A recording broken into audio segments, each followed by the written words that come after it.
ఓం నమః శివాయ. ఓం నమః శివాయ. ఓం నమః శివాయ. గణేశుడు మెంటుగాడి ముందు ప్రత్యక్షమయ్యాడు. నాయనా, నీ కఠోర శ్రమను మా అధిష్టానం గుర్తించింది. కళ్ళు తెరువుము. స్వామి, నా తపస్సును మెచ్చి వచ్చినందుకు ధన్యవాదాలు. ఇక నా కోరికలు అడగమంటారా స్వామి? ఈ రౌండ్లో క్వాలిఫై అయితే నువ్వు సెలెక్ట్ అవుతావు. అయితే అడగండి స్వామి. ప్రపంచంలో అధిక బరువు మోసే ప్రాణి ఏది? ఆ ప్రాణి స్కూల్ పిల్లలమైన మేమే స్వామి. ప్రపంచంలో ఎక్కువగా బరువులు మోసేది స్కూల్ పిల్లలే కదా.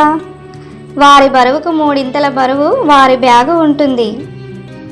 తల్లిదండ్రులు తమ జీతంలో ఎక్కువ భాగం దేనికి ఖర్చు పెడతారు? ఈ రోజుల్లో ఏ తల్లిదండ్రులైనా తమ జీతంలో ఎక్కువ భాగం స్కూల్ ఫీజులకే ఖర్చు పెడతారు.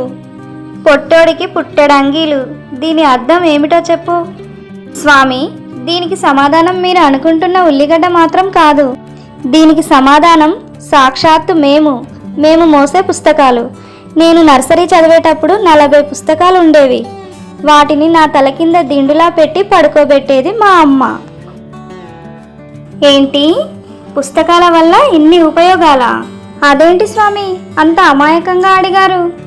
స్కూల్ వారికి సగం లాభం వారు అమ్మే పుస్తకాల వల్లనే వస్తుంది.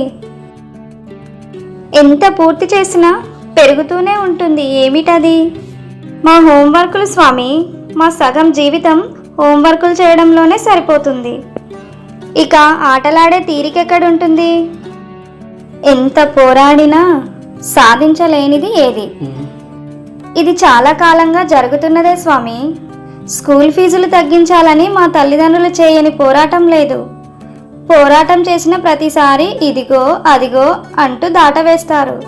స్కూల్ ఫీజులు తగ్గించడం ఓ స్త్రీ రేపురా పదంలాగా కామెడీగా తయారైంది స్వామి. ఎన్ని బాధలు నాయనా. అయినా ఇప్పుడు మీ తల్లిదండ్రులు ఎక్కడ ఉన్నారు? మా తమ్ముడి స్కూల్ అడ్మిషన్ కోసం స్కూల్కు వెళ్ళారు.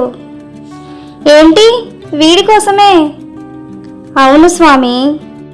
నువ్వు సెలెక్ట్ అయ్యావు. నీ కోరిక అడుగు. నాకు పెద్దగా కోరికలు ఏమీ లేవు స్వామి. స్కూల్ ఫీజు తగ్గించి మాకు ఒత్తిడి లేని విద్యను అందించండి స్వామి. నీ కోరిక తీర్చడం నా వల్ల కాదు నాయనా. అదేంటి స్వామి, మీరు అడిగే ప్రశ్నలకు నేను పాస్ అయ్యాను కదా. నువ్వు పాస్ అయ్యావు నాయనా, కానీ నేనే ఫెయిల్ అయ్యాను. నీ ప్రశ్నలకు కాలమే సమాధానం చెప్తుంది. అంటే మీరు చెప్పరా స్వామి? అంతేగా.